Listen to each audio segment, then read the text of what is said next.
Hello everyone, जय हिंद।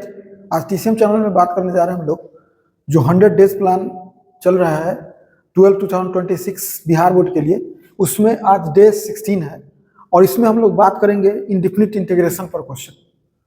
और इसमें 10 ऑब्जेक्टिव बनाएंगे और एक सब्जेक्टिव क्वेश्चन बनाएंगे और क्वेश्चन रहेगा 131 से 140 तक और एक क्वेश्चन सब्जेक्टिव रहेगा। तो अब क्वेश्चन शुरू करने से पहले डिफरेंशिएशन आपको आना चाहिए, पहला शर्त है इंटीग्रेशन के लिए। क्योंकि इसमें डिफरेंशिएशन का काम रहता है तो डिफरेंशिएशन आप रिवीजन कर लेंगे एक, और पीछे जो आप बनाए हुए हैं डे 15 तक जितना क्वेश्चन है 130 ऑब्जेक्टिव क्वेश्चन है और 19 क्वेश्चन सब्जेक्टिव है, उसको रिवीजन कर लीजिएगा, तब इसको बनाने के लिए बैठेगा। रिवीजन बहुत फास्ट में करना है। डेली कॉपी देखिएगा, आप देखिएगा पहला दिन जितना समय लगेगा उससे कम, दूसरा दिन उससे कम, तीसरा दिन समय कम हो जाएगा, एक स्पीड बहुत आपका मेंटेन रहेगा। तो चलिए पहला क्वेश्चन शुरू करते हैं। इसमें इस क्वेश्चन को बनाने के लिए इंटीग्रेशन का प्रॉपर्टी और इंटीग्रेशन का एक फार्मूला आना चाहिए। इंटीग्रेशन में पावर वाला का फार्मूला होता है, जो पावर होता है उसको उसमें 1 ऐड करते हैं और जितना पावर होता है उतना ही नीचे लिखा जाता है, यही होता है। और प्लस कांस्टेंट सी लिखिए चाहे के लिखिए, सी भी लिख सकते हैं और यहाँ के दिया हुआ है क्वेश्चन में तो के भी रहेगा। तो ये इंटीग्रेशन का फार्मूला है। प्रॉपर्टी बोलता है कि आप इसको ये इंटू होगा पहले और अलग अलग इंटू होगा, तो 4x³ dx minus 6x dx। एक इंटीग्रेशन का और प्रॉपर्टी होता है कि जो कांस्टेंट है वो बाहर चला आता है और अंदर में वेरिएबल ही रहता है। कांस्टेंट बाहर चला है, अंदर में वेरिएबल ही रहा। अब जो फॉर्मूला है ये पावर वाला, इसमें यूज करेंगे तो लिखाएगा 4 इंटू जो पावर है इसका उसमें एक ऐड होगा तो 4 हो जाएगा, और जो पावर रहता है वही नीचे लिखाता है माइनस 6। इसका पावर तो 1 है तो इसमें ऐड होगा 1 तो x² हो गया और वही नीचे। अब प्लस कांस्टेंट के, तो चूंकि के लिखना है कांस्टेंट तो के होता सी है, फेमस सी है, लेकिन यहाँ आंसर में के है तो के रहेगा। तो हो गया x⁴ माइनस 3x² प्लस के। तो answer x⁴ minus 3x² plus के ऑप्शन हो गया सी। इस क्वेश्चन को सॉल्व करने के लिए सबसे पहले एक फार्मूला ट्रिगो का आना चाहिए, वो होता है sin theta into cosec theta 1 होता है। एक फार्मूला आप पढ़े होंगे, तो उसके बेसिस पे अभी यहाँ हम लिखेंगे अंदर इंटीग्रेशन, ठीक है। sin³ थीटा को लिख सकते हैं sin theta into sin² theta into cosec² theta. ये इसको एक जगह कर लेते हैं और ये d थीटा एक जगह कर लेते हैं। अब इसको हम लिख सकते हैं sin थीटा, और चूंकि sin² theta into cosec² theta, अगर sin theta into cosec theta 1 होता है तो समझने के लिए लिख दे रहे हैं sin theta into cosec theta का स्क्वायर आप लिख सकते हैं और d थीटा। अब क्लियर दिख रहा है कि ये फॉर्मूला यहाँ यूज हो गया। इसका वैल्यू, जो इस का फॉर्मूला का वैल्यू है वो 1 हो गया, और यहाँ हो गया sin थीटा और इंटीग्रेशन इंटू में d थीटा। अब फॉर्मूला एक पढ़ चुके हैं आप पहले से। sin थीटा का जो फॉर्मूला होता है वो होता है माइनस cos थीटा प्लस के। इंटीग्रेशन में अगर आंसर में c लिखाता है तो उसमें माइनस लग जाता है, तो sin थीटा का इंटीग्रेशन यहाँ पहले से मालूम है क्या हुआ, minus cos theta plus, answer हो गया। तो माइनस cos, अच्छा के यहाँ नहीं है c है तो यहाँ c रहने दीजिए। ऑप्शन के हिसाब से जोड़ना है, यहाँ c रहेगा c, तो ऑप्शन के हिसाब से minus cos theta plus c, option हो गया c। देखिए इस क्वेश्चन को अगर बनाना है तो सबसे पहले तो हमको ये ट्रिगो का इंटीग्रेशन है, नॉर्मल इंटीग्रेशन है, चूंकि हमको क्लियर दिख रहा है इसमें कॉमन होगा तो हम यहाँ लिख सकते हैं इसको ऐसा कि, और लिखाएगा यहाँ cosec² theta minus cot² theta d theta. अभी एक फॉर्मूला आप जानते हैं ट्रिगो के हिसाब से, cosec² theta minus cot² theta 1 होता है, तो इसका वैल्यू cos थीटा हुआ, इसका वैल्यू तो 1 हो गया फॉर्मूला से, और d थीटा। एक और फॉर्मूला पर है cos थीटा का जो इंटीग्रेशन होता है, इंटीग्रेशन का फॉर्मूला जो होगा वो आपको याद रखना पड़ेगा। ये फॉर्मूला के अंदर में इसलिए हम F2 लिखे हुए हैं, दूसरा फॉर्मूला। और cos थीटा का फॉर्मूला होता है sin थीटा प्लस, यहाँ कांस्टेंट के है तो के हम लिख रहे हैं, नहीं तो c भी लिख सकते हैं, तो यहाँ हो गया इसका आंसर साइन थीटा प्लस के। साइन थीटा प्लस के ऑप्शन हो गया इसका सी। देखिए इस क्वेश्चन को बनाने के लिए ट्रिगो का इंटीग्रेशन है और इंटीग्रेशन में सिंपल है कि प्रॉपर्टी यूज कर देंगे इंटीग्रेशन का। प्रॉपर्टी बोलता है कि जब इंटीग्रेशन अलग अलग यूज होगा इसमें, तो इसमें 4 cos x में एक बार इंटीग्रेशन यूज होगा -5 sin x dx। अब इंटीग्रेशन का प्रॉपर्टी होता है कि कांस्टेंट है वो बाहर चलाएगा, तो cos x हो गया और इसका भी कांस्टेंट बाहर चलाएगा। अब इंटीग्रेशन यूज कर दीजिए। इंटीग्रेशन यूज करेंगे तो cos x dx का जो फॉर्मूला होता है वो होता है sin x प्लस कांस्टेंट, और साइन का होता है माइनस cos x। तो इसका आंसर हो गया 4 sin x माइनस 5, और sin x का होता है माइनस cos x, तो minus cos x plus constant हो गया। सॉल्व कर दीजिए तो 4 sin x minus minus plus 5 cos x plus के, तो ऑप्शन हो गया ए। अभी इसका एक सेकेंड मेथड भी होता है। बहुत स्टूडेंट को क्या होता है कि फॉर्मूला याद अगर डिफरेंशिएशन केवल है तब भी आप इस क्वेश्चन को बना सकते हैं। कैसे, क्या करता है स्टूडेंट, ऑप्शन को ही डिफरेंशिएट कर देता है। जो आंसर इंटीग्रेशन का वही माना जाता है जिसको डिफरेंशिएशन करने से फिर ही वापस आ जाए। तो देखिए अगर हम इसको डिफरेंशिएशन करेंगे तो 4 साइन का डिफरेंशिएशन cos x होता है और cos का डिफरेंशिएशन माइनस साइन होता है, तो -5 sin x, तो यही ऑप्शन हो गया। यानी डिफरेंशिएशन करके भी, ऑप्शन का डिफरेंशिएशन करके भी इंटीग्रेशन बनाया जा सकता है। तो एक ऑप्शन आपके पास ही भी है और एक तो ओरिजिनल मेथड है। देखिए इस क्वेश्चन को बनाने के लिए एक बात दिमाग में रखना है इंटीग्रेशन बनाते समय कि अगर न्यूमरेटर और डिनोमिनेटर आ गया तो एक तीर हमको चला के ये देखना है इसमें कि डिनोमिनेटर को हम डिफरेंशिएट करेंगे, डिफरेंशियल निकालेंगे।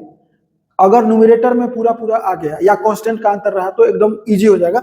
जैसे न्यूमरेटर डिनोमिनेटर का हम डिफरेंशियल निकालते हैं तो कांस्टेंट होता है, और cos x का जो डिफरेंशियल होगा वो होगा माइनस साइन x dx, और +3 है, और साइन x का जो डिफरेंशियल होता है वो होता है cos x dx। यानी फाइनली क्या रहा, फाइनल रहा 3 cos x minus 2 sine x और साथ में हो गया dx। यानी ये डिनोमिनेटर है, इस डिनोमिनेटर का पूरा पूरा डिफरेंशियल न्यूमरेटर में मौजूद है। देखिए डिफरेंशियल प्रेजेंट हो गया, डिफरेंशियल प्रेजेंट, और डिफरेंशियल प्रेजेंट हो गया तो कंसेप्ट होता है एक कि आप ये जानते होंगे कि 1/x, अगर इसका पूरा डिफरेंशियल अवेलेबल है न्यूमरेटर में तो आंसर होता है log e, और मॉड जो डिनोमिनेटर में होता है, तो इसके बेसिस पर डिफरेंशियल मौजूद है तो आंसर होगा log e मॉड, और डिनोमिनेटर अंदर में रहे। तो देखिए कौन है इसमें, तो log वाला एक ही है, तो डायरेक्ट आंसर हो गया। ये दिमाग आपको लगाना पड़ेगा कि अगर डिनोमिनेटर है तो, चूंकि बोर्ड का क्वेश्चन बहुत टफ नहीं रहता है, ये सोच के चलना है, तो उसमें हम एक अटेम्प्ट ले सकते हैं। अगर ये नहीं बनता इसे तो देखेंगे सेकेंड। चलिए नेक्स्ट क्वेश्चन देखिए, इसमें भी न्यूमरेटर है और डिनोमिनेटर है। डिनोमिनेटर हम लोग का यही है, ये डिनोमिनेटर है। अब इस डिनोमिनेटर का डिफरेंशियल निकालिए, तो एक्स क्यूब का डिफरेंशियल 3x² डिफरेंशिएशन तो जानवे करते होंगे, डिफरेंशियल में केवल dx जोड़ देना है, इसमें इंटू कर देना है, और 2x का डिफरेंशियल क्या होगा 2dx, 2 कांस्टेंट है तो हटा, x का डिफरेंशियल dx, यानी फाइनली क्या हुआ 3x² + 2 इंटू में dx। देखिए यहाँ डिनोमिनेटर का, यहाँ इसको अगर मिला दें हम तो डिफरेंशियल डिनोमिनेटर का एक तरह से डिफरेंशियल प्रेजेंट है। डिफरेंशियल प्रेजेंट है तो ऐसा प्रॉपर्टी किसमें पाया जाता है, इसमें पाया जाता है। देखिए अगर डिनोमिनेटर है और ऊपर 1 × dx डिफरेंशियल प्रेजेंट है तो आंसर होता है log e mod, और जो डिनोमिनेटर है वो +c, तो उसके बेसिस पर इसका आंसर अभी डायरेक्ट हमको पता चल गया log e, या e नॉट दिया हुआ है तो e समझना है, और डिनोमिनेटर में कौन है x³ + 2x + c। ऐसे भी इसमें log का 2 है, एक है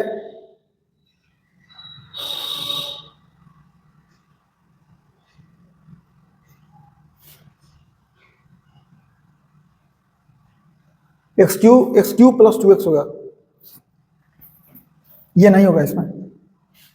देखिए ये कटना पड़ेगा, ये नहीं होगा, और इतना रहेगा x³ प्लस 2x, तब आंसर होगा। और इसके हिसाब से आप आंसर देंगे डी।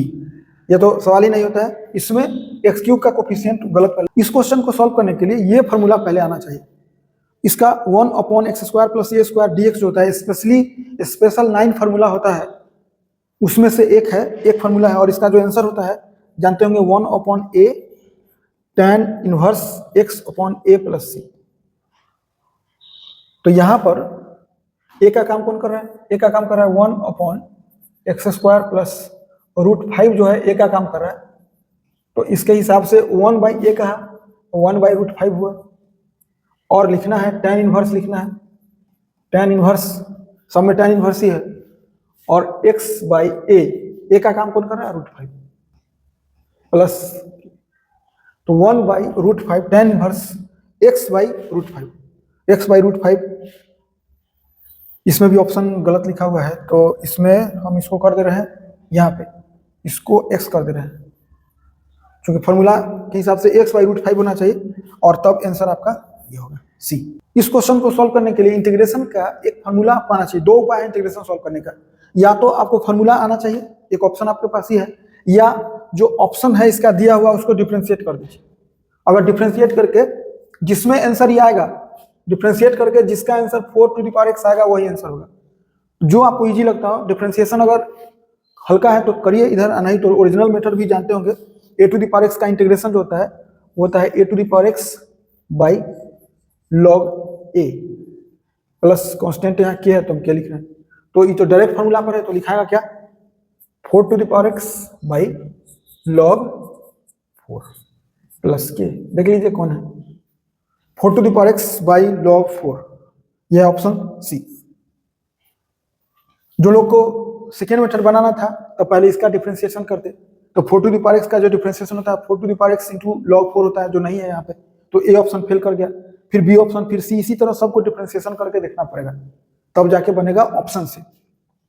इस क्वेश्चन को बनाने के लिए भी आपके पास 2 मेथड है। पहला मेथड है कि ओरिजिनल फार्मूला पे बनाइए, दूसरा मेथड है कि सब ऑप्शन को डिफरेंशिएट करिए। जिसको डिफरेंशिएट करने से ये आ जाएगा, इसको इंटीग्रैंड बोलते हैं, वो आंसर होगा। तो हम डिफरेंशिएशन से नहीं बनाने जा रहे हैं, ओरिजिनल बना रहे हैं। sin x dx का इंटीग्रेशन आप जानते होंगे होता है -cos x प्लस k।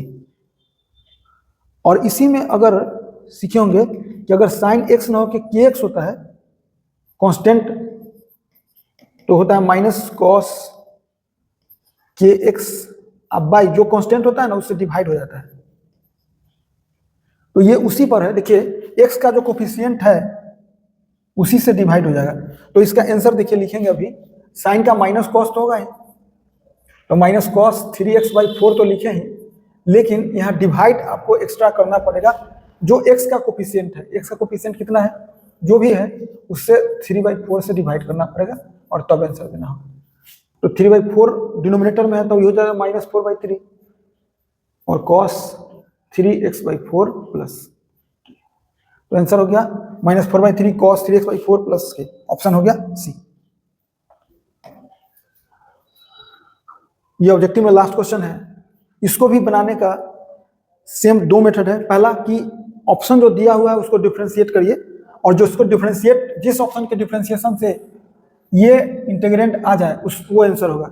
एक तरीका ये है। दूसरा तरीका ओरिजिनल बनाइए, तो ओरिजिनल बनाएंगे तो cos x dx का इंटीग्रेशन जो है आप जानते होंगे, यहाँ होता है sin x plus constant c होता है। अगर इसी में हम एक फॉर्मूला नया बात करें कि cos x नहीं लिखें और यहाँ k कर दें, cos यहाँ लिख दे k, और तब दे क्वेश्चन, तो क्या लिखागा, तो आंसर में क्या होगा, sin kx तो होगा, लेकिन डिवाइड यहाँ होगा अपॉन k से, प्लस कांस्टेंट जो है सो है।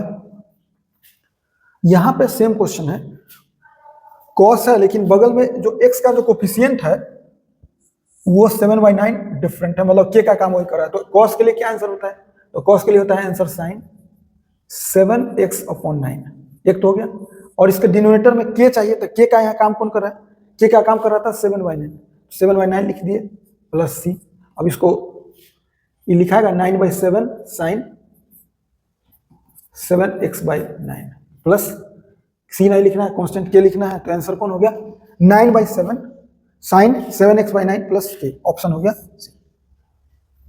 तो ऑब्जेक्टिव तो खत्म हो गया पूरा। अब बारी है एक 2 मार्क्स के सब्जेक्टिव का, इंटीग्रेशन बनाते कैसे हैं वो दिखाते हैं। सबसे पहले लिखेंगे हम लोग सॉल्यूशन और यहाँ नंबर लिख देंगे। लिखने के बाद बोला है कि इंटीग्रेशन इसका ही कीजिए, तो जिसका पूछा है उसको सबसे पहले क्या कीजिए क्वेश्चन में, मान लीजिए let i is equal to e to the power k root x by root x dx। Integration differentiation के रिस्पेक्ट में थोड़ा सा ज्यादा सोचना पड़ता है। इसमें अलग अलग टाइप होता है।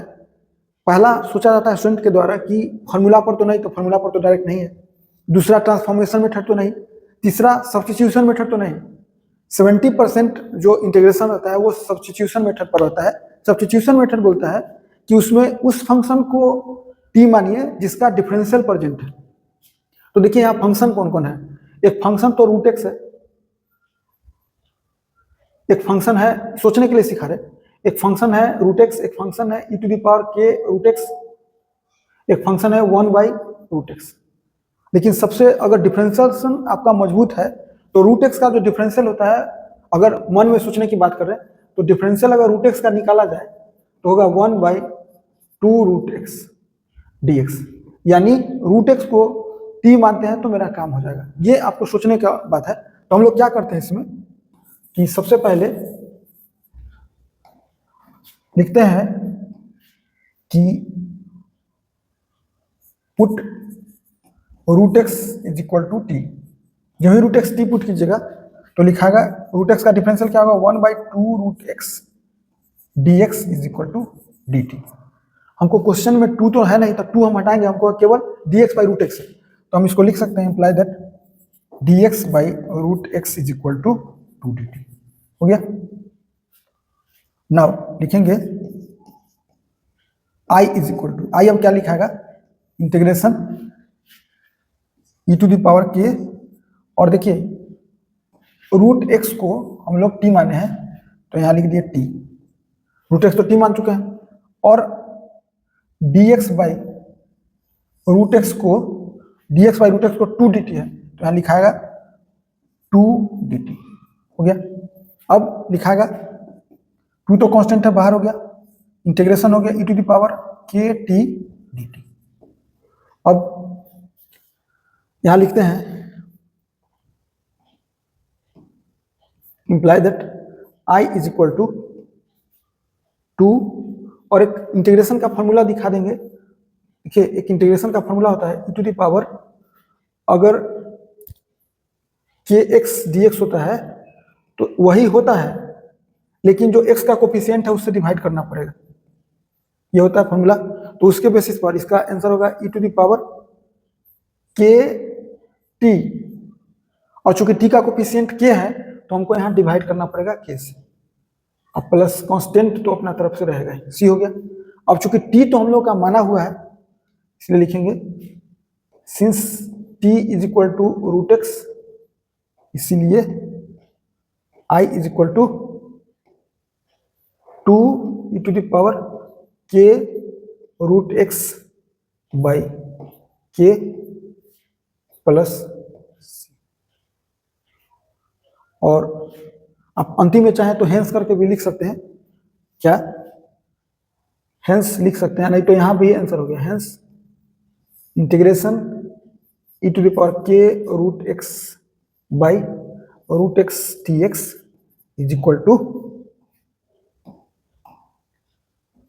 2 e to the power k root x by k plus